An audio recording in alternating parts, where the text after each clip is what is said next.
This episode is brought to you by Podbean, the easiest, most affordable option to get started in podcasting. Stay tuned to hear how you can get your first month of Podbean for free.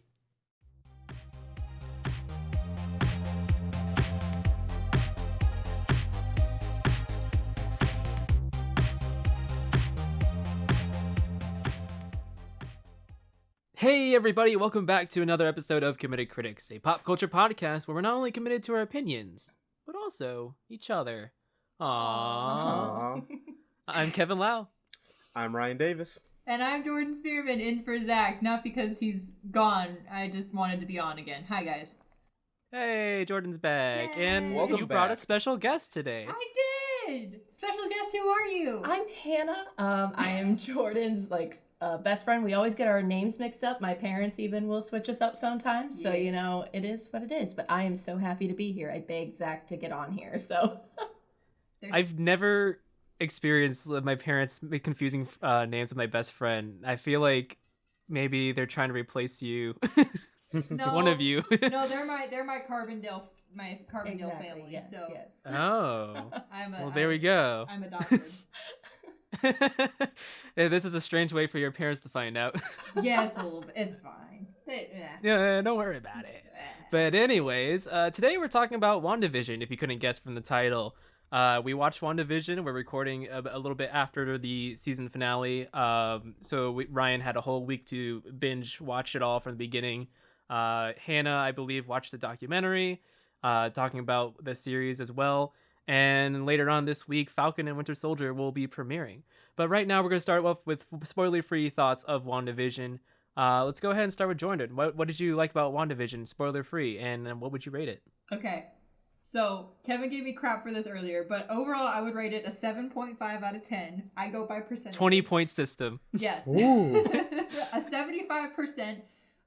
Episode 8 was my favorite, and once we get more into the spoilers, I'll kind of explain why. But for me, overall, I liked how it wasn't the typical Marvel movie setup. So something with me with Marvel movies, I've noticed the plot is very similar throughout pretty much all Marvel movies before Infinity War. And it was just like, I got tired of them to the point where I ended up falling asleep. I could not tell you what happens at the end of Winter Soldier because I always fall asleep at it. I'm sorry, I know it's one of the best ones, but like... That's an odd one to... I know. It's usually a lot of Marvel movies I fall asleep to, sadly. But, Right. I still like them. Yeah. But I really liked how this show didn't have that typical plot to it. Like, it had Marvel elements, but it wasn't like the same setup as the other movies. And I also think that the reason why it's not a higher ranking is that some parts were slow and some did not pay off. Like Kevin you'll explain that a little bit later. But I also liked how it fleshed out WandaVision's story, and it was a nice start to the next phase of Marvel. So I would say overall, I would give it a 7.5 out of 10. I think it's kind of nice and creative, but there are some faults to it. 75% certified fresh on Jordan Tomatoes. Yeah. What about you, Hannah? What are your spoiler-free thoughts on WandaVision? Well, I am about 5% less than Jordan. I went ahead and gave it a 70%, so 7 out of 10. Ooh. So here's the thing. So for me, I did watch the documentary, and looking back at how Marvel has built the relationship between Wanda and Vision through Age of Ultron, and then subsequently Civil War, it was a show that I knew that I needed, but obviously there were things that were missing, and it is a starter. It's a beginner show basically because we're rebuilding. I had a lot of family members who were kind of let down by the show because I have 2 cousins who are very into theories and everything. And the fact that Marvel didn't use every theory, it let them down when they were done. And I texted them and I was like, you guys were expecting too much, but it's not what I Marvel can't believe it didn't deliver the things that weren't even set up in the first place. Yeah, so to really appreciate the show when you watch it is to know that you're not going to get everything, that Marvel's going to throw all in the stops. That wasn't the point. But I feel like this show, for me, like, nodded every nostalgic moment I had as a child watching shows with my great grandma on TV Land, and it's something that helped carry those first few episodes since they were kind of builder episodes, like Bewitched and the Dick Van Dyke Show. Like, those are staples of my childhood. But for overall purposes, episode 5 was my favorite, and that's not because of spoilers later, but it's because of spoilers that are coming later. Okay. Not because of spoilers, but spoilers. I will say though, with the Bewitched episode, I am a little sad that they didn't have Wanda twitch her nose. I feel like that would have been a nice. I saw it behind the scenes. She couldn't do it. That's the only reason. Oh, The rip. Bewitched episode was episode 2, right? Yes, Mhm. Okay. the one that had like the animated intro. Not a spoiler, guys. Don't worry about it. Yeah. It's only a spoiler if we show it, but this is an audio podcast. Ooh, got him. Yeah, for me, episode 5 is the best episode, as Hannah said, from my opinion. Once again, because of spoilers, but also not. But you'll see when we get there. I also enjoyed episode 6 a lot too. That was the Malcolm in the Middle type episode. Yeah. I really like.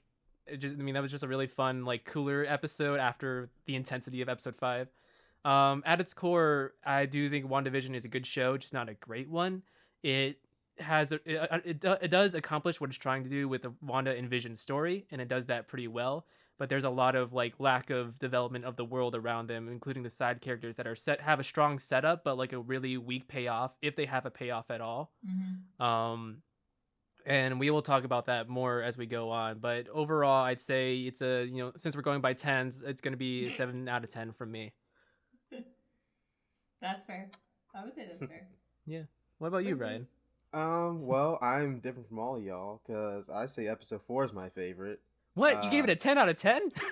Oh, I loved episode 4. Episode 4 is the reason I kept going with this series because I almost stopped after the first 3 episodes, and episode 4 snapped me back like in a second. And then I'm bored. Disappointed, but I can't say why because it's a spoiler. I know, right? It's like, Look, I started getting bored in episode 5 and 6 until like the end of each one. So, yeah, like no, this series was definitely a slog for me until like the very end. Episode 7 is where it kind of brought me back, but like episode 4 is what snapped me back before I like quit on this. But Episode 7 brought you back? That's a... No, episode 4 Man. is what brought me back originally, and then 7... No, he said in 5 and 6 lost you, then episode 7 brought you back in. Yeah, because it was very stupid Man. comedy. It was very stupid comedy. I'm mind-boggled right now. It was very stupid comedy. I would like to say what it is, but that's spoilers, but I argue Yo gabba gabba. I argue the side characters in Okay, this are okay, better I than figured it out most now. other Alright, MCU cool. things because Wow. I listed a couple of them. The 3 I don't know how to wombats process and- this. The 3 wombats and Ant-Man, I mean, they're just criminals and Michael Pena doing stories. Okay. Rachel McAdams' character in Doctor Strange, she was there for like 5 minutes. I don't know. She didn't really Okay, contribute anything. You're setting the bar real low by picking the worst ones in the universe. I want to add. I'm like, here's the problem. Most of the MCU side characters, if they come back at all, are usually just there. Like, the only ones who make major changes are like Pepper and Rhodey and people who actually contribute to Iron Man and Captain America's life. But Right. yeah, Mm-hmm. and then Guardians of the Galaxy is just an ensemble. So, but Mhm. also, I mean, yeah, I give it a 7 out of 10 since we're doing that. My favorite part about this show were the intros and the commercials. So same rating as Hannah and I, but for completely different reasons. Oh, completely. Yes, completely. Like, holy cow, I can't process this. I don't know how you guys feel. There's a lot to unpack here, but Ryan, I'm ready for the spoilers part because I need you here to flesh it all out. Mm-hmm. Okay. You give us it all, beat by beat, what you think of the show. But Okay. before we do that, so this, as we were saying, this is the start of the next phase of the Marvel Cinematic Universe. So after Endgame, technically this takes place before Spider-Man: Far From Home as well. Oh, right. Yeah. Yep. Yeah, I discovered that probably like when episode 4 came out. I was like, oh yeah. Mind blown. It's like, oh wait, yeah. Okay. That Yeah, makes sense. Mysterio hasn't popped out yet. It'd be like, here's Spider-Man's secret identity. Yeah, that's probably why they. So why were they so instant to trust Mysterio when he looked like he had magic after events in this? Yeah, that's another continuity error. Well, I say another, even though we didn't bring one up yet, but there will be. Don't trust me, there will. Kevin's already spoiling the spoilers. Oh no, supposed to keep them hidden. We can't set up anything. We gotta only have payoff. Yes. I did watch Civil War after watching this past week because I was making an appearance on a friend's podcast talking about Civil War to build up for Falcon and Winter Soldier. But watching Civil War after finishing WandaVision, it does strengthen Wanda's and Vision's scenes in Civil War. Now that we have the context going in. But then you really look at Civil War by itself and like look at how WandaVision interacts. It's like they were trying to set up for a relationship between the two, but they didn't know how, and they were just like really bland characters. Like watching it with context kind of gives the creators more credit than they deserve. But it does help going back to it, the WandaVision, the show does help going back into the earlier into MCU and fleshing out those characters a bit more. So now when you watch it, you know where they're going to end up and you have more an emotional connection to them thanks to the show. Kevin, I'll agree with you on that because one, I also saw Civil War again, and I do think Wanda and Vision's characters were flat in that until watching WandaVision. Yeah. And especially watching Age of Ultron again, because let's be honest, none of us gave a damn about Quicksilver getting shot up. Spoiler if you haven't seen Age of Ultron, but it's been 6 years since. No. Yeah, that's a spoiler for the show. They have it as a well, I actually can't say that either. Yeah, but like no one gave a damn about Quicksilver, and then this show actually makes you care about Wanda and Quicksilver's relationship back in like the back in Age of Ultron. Because now watching, I'm like, dang, now I get why she like screamed and decided to rip Ultron's heart out. Okay, I haven't seen Age of Ultron since it came out. Yeah, I fair. will tout out loud that I have been to almost every Marvel movie opening except for Ant-Man and Wasp. I've been there for the Thursday night premieres of all the movies. So oh wow, that's been my greatest accomplishment. Now it sounds kind of sad coming out on a microphone in a podcast, but bragging rights. Come on. Is this hey, bragging it's rights? fine. Yes. I'm impressed. I am too. Yeah, I'm not like that. So well, Jordan, you're a fake fan. I just confessed to falling asleep to half of them. So if people think I was a fake fan now, they might think that too. But like, I'm not a fake fan. I just am not as invested in it as probably a lot of other people are. And actually, I'm not a fake fan. I'm just not a fan. I'm neutral. Okay. Did you go through the Loki phase? Because My mom did, but I didn't. That was a phase. Yes. Let me tell you. Oh yeah. Panna, you were obsessing over Avengers and writing fan fiction about them. I did. I was it's still on the over internet. One Direction. Shameless obsessing plug. over them. I was more on the music side. You were on the movie side. But really, it wasn't until I started dating Zach that I got more into Marvel. Zach, what have you done? Flash forward to May of 2019 with Jordan and I sitting next to each other in the theater during Endgame, audibly both sobbing to the end of Endgame. I felt bad for the guy next to me because we were both just crying and I had my hands on my eyes and everything. But so I haven't seen Age of Ultron, which is funny because Zach just watched it when I went home for a weekend, and it was funny because I was thinking about, like, since we were watching WandaVision, I wanted to rewatch Age of Ultron to kind of understand, because I didn't really remember how Wanda and Pietro got into the MCU. They got broken out of the lab and then they became part of the team. That's all you need to know. All right, cool. So that's because why there's literally no character development outside of that. Perfect. And that's kind of like what I remembered for the most part, but then that's why I really liked WandaVision too, is because we got a little bit more of a glimpse into it. And I think that's why I liked episode 8 so much, because of it adds more dynamic to the characters. There we go. That's right. It's like a better retcon, essentially. Yeah. So like it gives them a little more depth. I can definitely see what you mean though, Kevin, how it like WandaVision makes it more like it's giving the writers more credit than probably what they deserve, because it's like you could have fleshed them out even more in the previous movies, but then I can also see it wasn't their story, it was Iron Man and Cap stories that needed to be completed. Mm-hmm. So, yeah, and this show wasn't planned that early on. I feel like it was more. I feel like most of Marvel shows are not planned early on.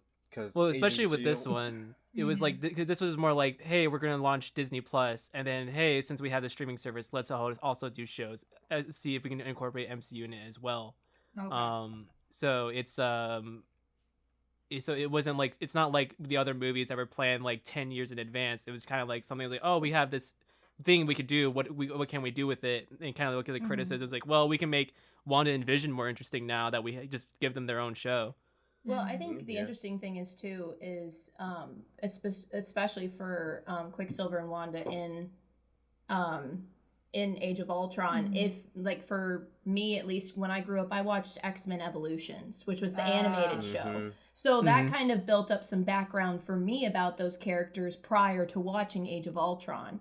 So, you know, I was expecting them to do something big, but obviously at that point with money problems, you know, things couldn't be included that should have been included that would have made the story great. But that's also kind of spoiler stuff, so I'll keep that inside. Also, Zach wants me to let everybody know that he also saw all the movies on opening nights too, on the Thursday night openings. He just wanted to make sure that I put that in there for him so that he could say that we were twinsies. So just like Hannah's cool. Zach is a basic bro, so that's all I gotta say. And on that note, we're gonna go and take a break, and when we come back, we're gonna talk about spoilers. So if you haven't seen WandaVision yet, you might want to, or you just turn off the episode. That's up to you, man. See you in a bit.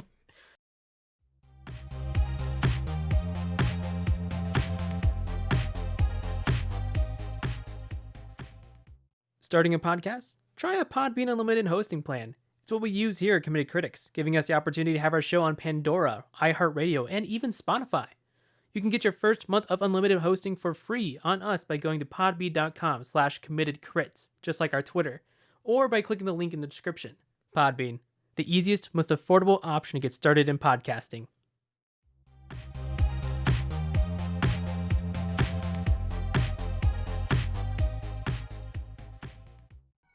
And welcome back to Committed Critics. I hope you enjoyed the break and the advertisements, because, you know, that's keeping us afloat. We gotta pay the bills, man. This is just like so now we're gonna with the commercials. We just have our own commercial where it's like what could we reference if we had a WandaVision type commercial? Something Star Wars, just to make you mad, Kevin. A Star Wars commercial where I get isekai'd into Star Wars. Yes. Yes. No. At least I get cool space wizard powers. Wait, I'm not related to any of the Skywalkers though, or Palpatine. So. Rip. I guess I'm gonna die. Or since I'm a person of color, just get pushed to the side. Ooh. Yeah, you're right. I get like Finn Rose. I get like a really cool intro, but then I have no payoff. Just like the characters in this show. What? Yeah, so we're gonna talk about. It was great. Dang. Okay, oh man. No, it's okay. So we're gonna talk about spoilers for WandaVision now. We have quite a bit to get through, but we'll try to go boom, boom, boom real fast so we can still end at the 30-minute mark. And to kick us off, we're gonna start with Hannah. What is your spoiler-free thoughts on? So I'm gonna start off here since I can finally say it in this section, but Evan frickin' Peters, because I couldn't say this in the non-spoiler section, but my favorite Quicksilver has been and will always be Evan Peters in the Fox universe. So when they brought in Aaron Taylor Johnson, I was big sad because I did not want that to happen, but I just accepted it. So you imagine my shock at 5:30 in the morning when I'm watching this episode in my room and Evan Peters shows up at the door and Wanda's like, whoa, and, you know, they keep going. But, you know, part of me is like, maybe Marvel will keep him. Like, maybe this is like the step into the multiverse. Like, bring him in. Like, witness protection. I don't know. But, you know, I don't want to read into it too much because I'm still kind of at that level of not expecting everything. So, like, I'm like, well, if this is something they want to do later, they could. I mean, as someone who reads into things, I don't think you're reading too much. Yeah, I'm just afraid I am. Because with my cousins reading way too into it, I was like, I don't want to do that because I don't want to be, like, over-expecting. But, I mean, I mentioned it earlier. I loved how they included all those shows and they found their own way to kind of tie them in, and especially with the theme songs, since they were all the same rhythm of music, that they kind of incorporated into the different theme songs, which was the writers for Frozen, I believe, are the ones that did the songs for this show. Oh, heck yeah. Yeah, I'm pretty sure it was Frozen. them. I'm going to just drop this in here since I was one of these girls once. The amount of fan fictions that are going to be written about Marvel characters and living in a hex world where they get to live, like, it's going to be astounding. Like, speaking from someone who used to, like, pick from what you could in movies to, like, find something to write about, I'm not going to read any of them because I'm definitely past that point in my life, but they're definitely going to, like, find that and hold on to it for a very long time. About time to write my Loki or Cap. Yes. For sure. Time to write my TV spec about a WandaVision sitcom where the kids that use their powers to steal Legos but then learn that stealing is wrong. Oh, God. I think something really interesting in the documentary they talked about, Catherine Hahn during her interview was kind of talking about Agnes's growth through the show, how she was like the nosy neighbor, but then she ended up being the witch, you know, like, and then boom, there she is. And I personally, like, reflecting, I can't think of any character that kind of really came from the outside in like that. I mean, besides Thanos, but that was over multiple movies. Right. Yeah. It wasn't like through one quick TV show, like pushing her in, because, you know, he kind of worked his way, but. And also with Thanos, it's like we always knew he was the bad guy, whereas with Agnes, we didn't know. It was always like a side character. It's like, boom, and I'm the bad guy. I'm like, oh. That's me. Shocked Pikachu. Never would have guessed. I think that there was a missed opportunity with Darcy's character not casting her as a waitress like her character in Two Broke Girls. Oh my God. That So, would have been like, so funny. I loved that show growing up. I was like, missed opportunity. So when she got into the Hex, my theory was that they were going to parody The Nanny and Darcy was going to be the nanny. That would have been so cool. Missed opportunity again. And then also how they didn't do Full House, because I was wanting them to do Full House because I was like, you have Elizabeth Olsen, who is the sister of Mary-Kate and Ashley, and you're not gonna do something like more specific to Full House. Like, put all the characters in that house together and have them interact in one episode like that. That would have been. But I guess that may have taken away from the plot. But it was a pipe dream there. But with Darcy too, I'm excited to see what happens with her next, because obviously there's still Thor: Love and Thunder coming our way. So I want her back there too, because I love Darcy as a character. She's always speaking to me spiritually. I'm like, I feel that. I did not care for how she just kind of left the show. She was like, oh, that character just had no payoff. Like, why See, was what's gonna happen is Thor and Love and Thunder, you're gonna see Thor come and grab her, and then she's gonna disappear, and that's why she's gone. Oh, that's what maybe. they're gonna do. Maybe. You never know. Coming to my conclusions of my thoughts here, I think this was a good close on the chapter of Wanda and Vision's past relationship, because now we're moving to a whole new level, because obviously at the end of the show we see that Wanda's reading through the book, she's pulling a Doctor Strange, working and having her leisure at the same time, and then White Vision, obviously out there with memories of the original Vision. So it's like, well, maybe they come back together, maybe they won't. Like, there's kind of a lot of gray area here, like where they go with that, you know. What is the ship of Theseus if not the ship of Theseus persevering? Exactly.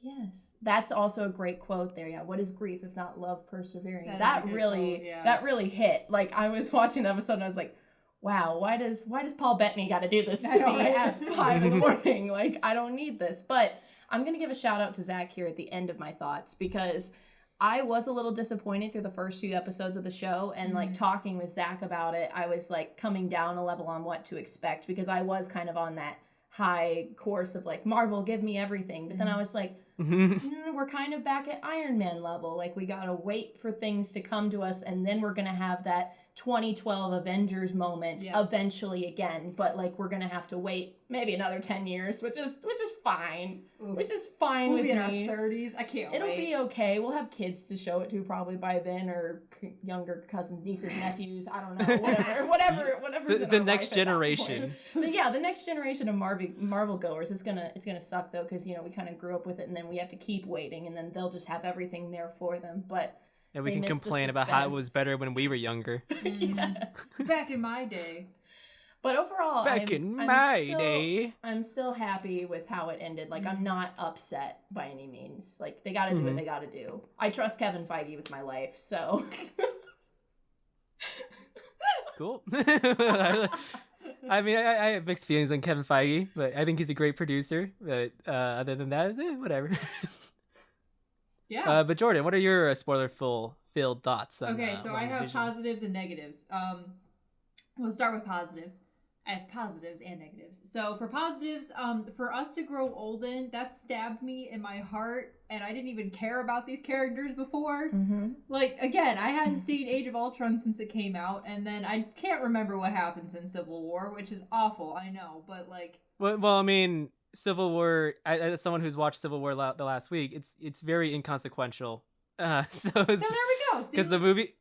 It's like it sets up as a big event, but then at the end it totally negates everything that happened before. It was just like the ending is terrible of Civil War.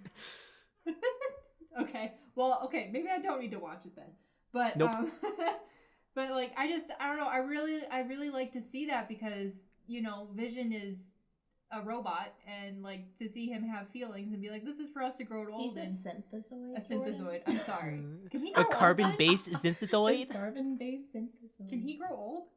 I don't think No. so. Okay. I still want to know how Unless that they works. just like shut him down when he dies. But Like, or just when Well, he you dies. see- at least I don't know. Well, he can like shapeshift, so like quote unquote shapeshift, but like he can change his appearance to look older and age. Does he Ooh. feel warm when you kiss him? Oh, I think he does actually. He can feel temperature well, That's that weird. because he's carbon-based fiber or whatever you kind of want to call it. It's still temperature-based. Temperature by Okay. Sean Paul in the club. You know? But Let's talk about Marvel science, which makes no sense. Have you seen it, man? But I really liked that, and I don't know, it was as the romantic in me, I was like, that's so cute. And then another positive, I think all villains should have a catchy theme song with previous crimes being seen in the theme song. For example, like I feel like Loki should have one, but it should just be all the pranks he pulled on Thor when they were kids. And if that's not in Love and Thunder, I know Loki's technically dead, but if they could just like put that in there somewhere, I'd be very happy. Well, Okay, he's not technically dead anymore. But He's alive now. okay, but Thanos like stabbed him. No, Yeah, but then because now of we the have an 2012 alternate- version. Oh, Yeah. right. Okay. I Now we have forgot an that. alternate timeline version thanks to Endgame, Okay. which is what the show is going to be about. So, but like technically, 2019 Loki is gone, but 2012 Loki is thriving. Jordan. Don't worry about it. Jordan, the only thing I can say that for having your catchy theme thing, it's gonna be really weird when Killmonger comes in, because It's just real brutal. That's okay. that's gonna be just a really It's gonna be big. They Yeah. should rip. make a theme to the tune of "Get Help." You know, like the thing from Ragnarok. Like, I just think, I don't know, I just loved that because it was something different. Like, yeah, she was evil and stuff, but then they were like, ooh, it was Agatha all along. Surprise. To the tune of the monsters. Yeah, I just thought it was Yeah, but- super cool, and it was just like, it was Yeah, it was a nice but what like take instead. And then I think Katherine Hahn was a perfect pick, and I really hope to see her in more stuff soon, not just MCU things, but also just in general, because I think she's a great actress and I love her. Mm-hmm. Some for negatives, this theory, I'm kind of disappointed that Doctor Strange wasn't Senor Scratchy, which was the rabbit. Oh man, it wasn't even set up. So No, I think it'd be funny just for the laugh.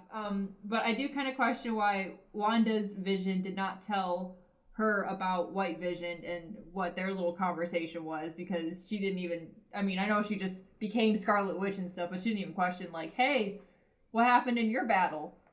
Like, how'd that go? well, because And he was just well, like, I mean, like he kind of hinted at like oh we'll meet again someday, but like he didn't want to. right. He didn't want Wanda. I don't know. she Maybe needed it's maybe to for grow by selfish purposes. herself Mhm. and not with Yeah. him. It's a really like Exactly. deep I relationship You didn't- like thing. that too, but it's just kind of like, hey, you might have to face me again later on. Just a little heads up for you. Just slide that across the table. But I love you, and I'll see you later. He was in the Hey. moment. He was in the moment. He didn't want to talk about her ex. Her or future boyfriend? Question mark. Who knows? The world may never know. Like Hannah talked about, I kind of wonder if Ralph Boner, aka Boners. I wonder if he actually is Quicksilver from a different universe. Like, I hope they kind of try to tie that in, and maybe he is just under witness protection, because Ralph Boner definitely seems like something Jimmy Woo would make up, like, just because from being around Ant-Man all the time. Just be like, let's put a boner joke in here. Hey, they gave us a boner, then told us to screw ourselves. Oof. So I'm interested to see where that goes. Like, it's not really a negative, but it's just like, I don't know. It's just something. And then, like, the side characters weren't as fleshed out as some of the Easter eggs did not really pay off. So I think that could have been planned out better. Again, like, this wasn't 10 years in the making, like the first phase, but I do think that, like, there were some things that could have been a little bit better regarding spoilers and, like, not so much as, like, slap in the face, like. But it's also, Hannah, like you said, like, we shouldn't have expected too much out of it, because you're coming off of the Endgame where it's just so much has happened and everything's tying together, and now we're kind of restarting. So I think that's also a little bit on the fans too. Like, the diehard fans are thinking like, you can't expect too much from this when they have to just rebuild everything. Like, you have to go back all the way to 2008 with first Iron Man, right? 2008. Yeah. And just go back to that mindset and be like, okay, we're gonna build it all up again. You gotta basically tell people to put themselves in the age that they were when they first started watching this, and be like, you were excited then for what you got. Just be happy with what you have right now. Like you don't know Endgame's gonna happen. Yeah, exactly. And then, one more quick thing. This is from Zach. He wanted me to say this, and he said he would also bleep it out because he wanted me to swear. He said the boner joke is hilarious. The Fox universe. And that's all Zach has to say. But Kevin, what did you think? Well, since we're a little short on time, I'm gonna make my points super fast. I think the supporting cast was pretty much exists only to serve the main characters and lack autonomy, which was a problem. Even though Wanda and Vision's arc was fantastic and well done, even though I feel like they could have been a bit more complex. The lack of autonomy from the side characters just left no payoffs to anything it set up. Like Monica conversing with Wanda about grief, and basically them both them coming both to a catharsis with each other. Jimmy and Darcy being included at all in the finale, they weren't really there. Quicksilver's casting was an odd choice considering how the story ends with the boner joke. Right. It's just kind of like, because there was a behind the scenes interview with the director, with the showrunner, who did not realize that people were going to theorize so much when Evan Peters was revealed. She just thought it was like, oh, a nice fun reference to the X-Men universe, and then everyone started going crazy. It's just kind of weird because it's kind of Disney putting their fingerprint on the X-Men universe, by having like, oh, like Evan Peters is, when you watch the X-Men universe, you see Evan Peters as Quicksilver.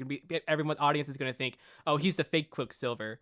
So it kind of like cheapens the effect of Evan Peters' appearance in those X-Men movies, which I'm personally not cool with.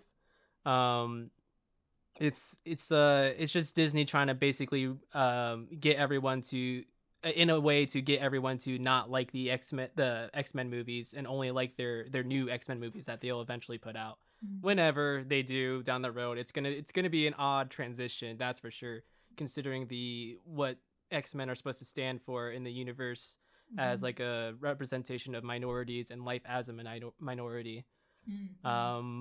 But yeah, so that's my quick thoughts. I do think the reveal of Evan Peters was well done. Episode 5 was absolutely fantastic, a very great character motivated episode, because a lot of the problems I have with not just most of WandaVision, but also most of the MCUs, that's all plot motivated. Yes. Which so it's like, oh, we gotta like have these things happen just so this one thing can happen. It's not so much, and it's less about characters making choices and more about making sure plot things happen to get like the cool spectacle payoff that they want. Like Civil War was a lot of that too, where it's like you have a lot of like these weird plot logic problems to get to the point where you can have characters fight each other. It's not, there's a time and place for plot thing, motivated storytelling. It's not necessarily a bad thing, it's just not my thing. But episode 5 was fantastic, and the way Evan Peters' reveal played out as a twist was really great too, because how it was set up. Whereas like they keep mentioning Quicksilver, Pietro. And then we're just like, oh, is he going to show up? Like, he's being talked about a lot. And then like he shows up, but then it's not the Pietro we thought it was. It was another Pietro from Evan Peters, which is I think was a really great twist for not only the characters but also the audience, where it's like we got what we were expecting, but then more on top of it. And when it comes to Wanda's perspective, it's like she realizes that how little control she might have, very little control over this hex because of she didn't summon him, and not only did she not summon him, she didn't summon him to look like that. So it's a nice way to like really, I call it to empathize with Wanda's shock of the reveal. But then it doesn't pay off at all, which I thought was very disappointing. Not that I was expecting a crossover with the universe, but it's like, okay, but why Evan Peters? It could have been literally any other guy, and we can still preserve the idea of Evan Peters as a Quicksilver. Without tainting his performances in the other Fox universe. But that's just my quick take. But Ryan, what are your spoiler filled thoughts now that we're a little bit over? So please make it fast. Yeah, I'll try to go fast. I got a boom, boom, boom. I'll try not to interrupt. One, Evan Peters, I did not like that one. I got it kind of a little bit spoiled for me, but I just when I saw the spoiler, I audibly groaned. Whereas Hannah like audibly gasped, I groaned. Well, you saw it out of context though. I mean, even so, like when I got to that point in the show, I was just like, yep, here we go. And then he was in it, and I did not care, and I was just kind of, I really did not care what they did with his character, especially because they just tried to make him the bro uncle, and then also. But that's a sitcom trope, especially with Malcolm in the middle. Yes, exactly. I didn't like that, and then they had the Ralph Boner joke, and I really almost turned off the damn show because I was like, I don't need to see the last 20 minutes. It's gonna just be stuff. I also did not like most of episode 9 except for like the ending. Like episode 9 was the most MCU of them all, and I was very much. They had an incredible shot. They literally did the Incredibles. That was cool. Shot. That was intentional. And I was like, I groaned. I what? Really groaned. This is the first superhero family we have in the MCU. Yeah, it's supposed to be the Fantastic Four, but Jimmy and also that whole theorizing thing was stupid. Everyone theorizing Mr. Fantastic was going to show up. Yeah, no. that was really left field. Jimmy and Darcy. And not only were they theorizing that Mr. Fantastic is going to show up, they're theorizing that it's going to be John Krasinski, which was hilarious. Oh god, I love fans. Jimmy and Darcy were two of my favorite characters in this show, only because they are two joke characters. Jimmy is literally just the bumbling FBI agent in Ant-Man and the Wasp, and Darcy's the bumbling scientist compared to Jane Foster and Eric Selvig's smart scientist, and they became some of the most crucial points in this series, and I argue that they did a pretty good job with them compared to other side characters and compared to what they were before. I think having both Agatha and Hayward was a little bit much, only because Hayward literally only contributed bringing White Vision and stoking Wanda's rage. So I think they could have just done Agatha and maybe just had like the government being. You could have had Ross out there, just General Ross. Bring him General back. Theodore Thunderbolt Ross or whatever. Yes, just bring him back because I mean he's just an angry dude. He's just gonna say screw everything that has a superpower and just shoot at it. You saw what he did with the Hulk. Yay, we get another black female superhero. Woohoo, Monica. And yeah, like I said, my favorite part of this show is probably the themes and the commercials, all the subtext, because it was very much enjoyable. Ryan, quick question. What do you Yes. consider subtext? I consider the fact that it just had like little Easter eggs and just like episode Easter eggs 6 are not subtext. Episode Sorry. 6 theme. Episode 6 theme. Like with all like if you read the like lyrics to the song, it very much is telling you what's going on in the show, and I like that little tidbit.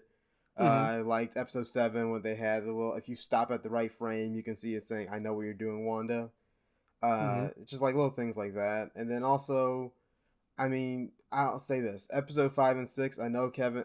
I know you guys love it. Episode 5 and 6, I don't like until Wanda goes berserk.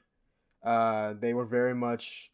I didn't care about anything that was going on outside of Sword until like episode 7, like legitimately. Oof. And then episode 7 came around, and I cared only about what was going on inside the Hex, because the Sword stuff was just them pulling out a rover, and they thought it was the coolest thing ever. They were like, "We got this vehicle." I was like, "It's a rover," and then the rover didn't work, and I was like, "Why did we set up like a whole like minute-long shot of this rover coming out of this trailer? Like the hell?" But Look, you man, know. episode 7 has a lot of problems. I don't know I- how. Literally, the I only don't know thing how I it brought you back in. The only thing I liked about episode 7 was the fact that they had the whole little interview office style thing going on with WandaVision. Yeah, I just like Modern Family. I just like the Vision going, what am I doing here? This is my wife, and the whole trying to escape the carnival. When I'm like, Vision, you can fly. Vision, you can fly. All right, this is a nice little stupid fun joke sequence. Whatever. Right. And No, then- so episode 7 has a lot of, like, people were keep accusing WandaVision of plot blocking, which episode 7 is one of the 2 episodes that actually have plot blocking, where it's with Vision forgetting that he could wake Darcy up, and then forgetting that he could fly. And then episode 8 is just the whole time it's just him trying to fly to Wanda. He doesn't show up until episode 9. Yeah, I didn't. Somehow White Vision gets to him before gets to Wanda before him, even though even flying for a full episode. Yeah, I didn't care about White Vision. I really didn't. Rip. Well, with Yeah. all that being said, So I want to give a quick shout out to a MCU recap podcast called Why Is with Ty and Dan. My friend Danny Vincent is one of the hosts of the podcast, and I make a guest appearance on their Civil War episode.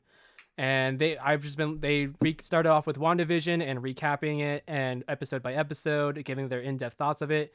If you want to hear in-depth thoughts and film analyses of these episodes one at a time, you can check out Why Is with Ty and Dan.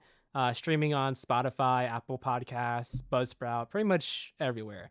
But on that note, thank you for listening to Committed Critics. This has been a fantastic episode on WandaVision. Great MCU show. I know I said it's like, oh, it's a good show, just not great. No, I'm gonna call it great because it does what it has more emotion than most MCU products. You can follow us on Twitter at Committed Crits, as COMMITTED CRITS. You can follow us on YouTube as well, Committed Critics, spelled the same there as it is here and everywhere else. Feel free to support us on Patreon. Just $1 or $2 a month can make a huge difference. Special thanks to our current patron, Davey Peppers, who is a host of Game Mechanics. They have a new episode of Game Mechanics out recently, talking about preservation of physical media, and it's really fantastic. Special thanks to our editor, Zach Wright, and Jordan Smearman, who's right here. Thank you for being a sound engineer no for problem. us. It's Hannah, do you have anything you want to plug, like your socials or anything? No, I'm a marketing major now, so I've kind of moved away from the movie stuff, but I joined in on this today because it seemed like a fun thing to do, and I was like, Zach, I want in. So shout out to Zach. Yeah, that's what I'm going to plug. I'm going to plug Zach. Shout out to Zach. Follow Zach everywhere. At the Verdant Arrow on Twitter. And on that note, we'll see you next week. Bye-bye. Bye.